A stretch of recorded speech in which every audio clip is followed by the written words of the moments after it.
ಬೆಳಗಾವಿ ಜಿಲ್ಲೆ ಸವದತ್ತಿ ತಾಲೂಕಿನ ಹುಲಿಕಟ್ಟಿ ಗ್ರಾಮದಲ್ಲಿ ವಿಷಪೂರಿತ ನೀರು ಸೇವಿಸಿ ಅಸ್ತವ್ಯಸ್ತಗೊಂಡಿರುವ ವಿದ್ಯಾರ್ಥಿಗಳ ಬಗ್ಗೆ ತಾಲೂಕು ಆಡಳಿತ ಆರೋಗ್ಯದ ಬಗ್ಗೆ ಕಾಳಜಿ ವಹಿಸುವಂತೆ ಅಧಿಕಾರಿಗಳಿಗೆ ಸೂಚನೆ ಕೊಟ್ಟಿದ್ದೇನೆ. ನಮ್ಮ ಮಾಧ್ಯಮದ ಜೊತೆ ಮಾತನಾಡಿ ತಪ್ಪಿತಸ್ಥರ ವಿರುದ್ಧ ಕ್ರಮ ಕೈಗೊಳ್ಳಲು ಸೂಚನೆ ಕೊಟ್ಟಿದ್ದೀನಿ ಅಂತ ಸವದತ್ತಿ ಶಾಸಕರು ಆದ ವಿಶ್ವಾಸ್ ವೈದ್ಯ ಭರವಸೆ ಕೊಟ್ಟಿದ್ದಾರೆ. ಇದು ಉದ್ದೇಶಪೂರ್ವಕವಾಗಿ ಮಾಡಿರುವಂಥ ಕೃತ್ಯ. ನಾನು ಕೇಳ್ಪಟ್ಟಾಗೆ ಆಲ್ರೆಡಿ ಅಲ್ಲಿ ಒಂದು ಹತ್ತಿ ಹುಡಿ ಎಣ್ಣೆ ಡಬ್ಬಿಯಲ್ಲಿ ಟ್ಯಾಂಕಲ್ಲಿ ಮಿಶ್ರಣ ಮಾಡಿದ್ದಕ್ಕೆ ಜಾಸ್ತಿ ನೀರು ಮಿಶ್ರಣಕ್ಕೆ ಅದು ಡೈಲ್ಯೂಟ್ ಕಡಿಮೆ ಆಗಿರೋದ್ರಿಂದ ಸ್ವಲ್ಪ ಯಾರಿಗೂ ಏನು ತೊಂದರೆ ಆಗಿಲ್ಲ, ಇಲ್ಲಾಂದ್ರೆ ಸ್ವಲ್ಪ ತೊಂದರೆ ಆಗುವಂಥ ಇದು ಪರಿಸ್ಥಿತಿ ಇತ್ತು. ಯಾವುದೇ ತೊಂದರೆ ಇಲ್ಲ. ಅದನ್ನು ಈಗಾಗಲೇ ನಾನು ಇನ್ಸ್ಪೆಕ್ಟರ್ ಕೂಡ ಮಾತಾಡಿದ್ದೀನಿ. ಇಮಿಡಿಯೇಟಾಗಿ ಯಾರು ಅದನ್ನು ತಪ್ಪು ಮಾಡಿದಾರೋ ಅವ್ರಿಗೆ ಹಿಡಿದು ಅವ್ರಿಗೆ ಕ್ರಮ ತಗೊಳ್ಳುವಂಥ ವ್ಯವಸ್ಥೆ ಮಾಡ್ಬೇಕಂತ ನಾನು ಈಗ ಸೂಚನೆ ಮಾಡಿದ್ದೀನಿ.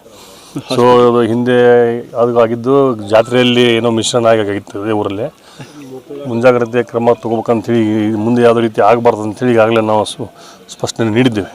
ಈ ಹುಡುಗರ ಪರಿಸ್ಥಿತಿ ಆಮೇಲೆ ಅವ್ರ ಪಾಲಕರು ಏನಂತ ಹೇಳ್ತಾ ಇದ್ದಾರೆ ಸರ್? ನಿಮಗೆ ಭೇಟಿಯಾಗಿದ್ದೀರಿ ನೀವು ಹಾಸ್ಪಿಟಲಲ್ಲಿ? ಇಲ್ಲ, ಇದು ಉದ್ದೇಶಪೂರ್ವಕ ಯಾವುದೋ ಒಬ್ಬ ಸ್ಯಾಡಿಸ್ಟ್ ಮನುಷ್ಯ ಮಾಡಿರೋದು ಅದು ಯಾವುದೋ ಈ ಇಲಾಖೆ ವತಿಯಿಂದ ನೀರು ಮಿಶ್ರಣ ಆಗಿರೋದು ಅಂಥದ್ದಲ್ಲ.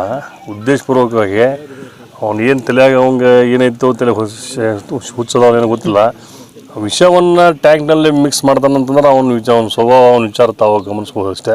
ವ್ಯಕ್ತಿಗತ ಮಾಡುವಂಥ ವಿಚಾರ ಇದು, ಯಾವುದೋ ಇಲಾಖೆಗೆ ಸಂಬಂಧಪಟ್ಟಿರೋ ಅದು ಒಬ್ಬರೇ ಮಾಡಿದ್ದಾರೆ ಅಂತ ಹೇಳಿದ್ರೆ ಅದು ಮಂದಿ ಕೂಡಿಸಿ ಮಾಡಿದ್ದಾರೆ ಅಂತ ಅನ್ನಿಸ್ತದೆ ಸರ್ ನಿಮಗೆ? ಒಬ್ಬನೇ ಮಾಡಿದ್ದಾನೆ ಅದನ್ನು. ಅದನ್ನು ಆದಷ್ಟು ಬೇಗನೆ ಅದನ್ನು ತಹಕೀಕಾತ್ ಮಾಡಿ ಅದನ್ನು ತಂದು ಒಳಗೆ ಹಾಕ್ಸುವಂಥ ವ್ಯವಸ್ಥೆ ಮಾಡ್ತೀವಿ. ಅವ್ರ ಕಠಿಣ ಕ್ರಮ 100%. ಈಗ ನೀವು ಅಲ್ಲಿ ಅಧಿಕಾರಿಗಳಿಗೆ ಮಾತಾಡಿದ್ದೀರಿ? ಸೂಚನೆ ಕೊಟ್ಟಿದ್ದೀನಿ, ಮಾತಾಡಿದ್ದೀನಿ. ಕ್ರಮ ವಹಿಸಲಿಕ್ಕೆ ಖುದ್ದಾಗಿ ಹೋಗಿ ಅದನ್ನು ಇನ್ವೆಸ್ಟಿಗೇಟ್ ಮಾಡೋಕ್ಕೆ ಕೂಡ ಹೇಳಿದ್ದೀವಿ.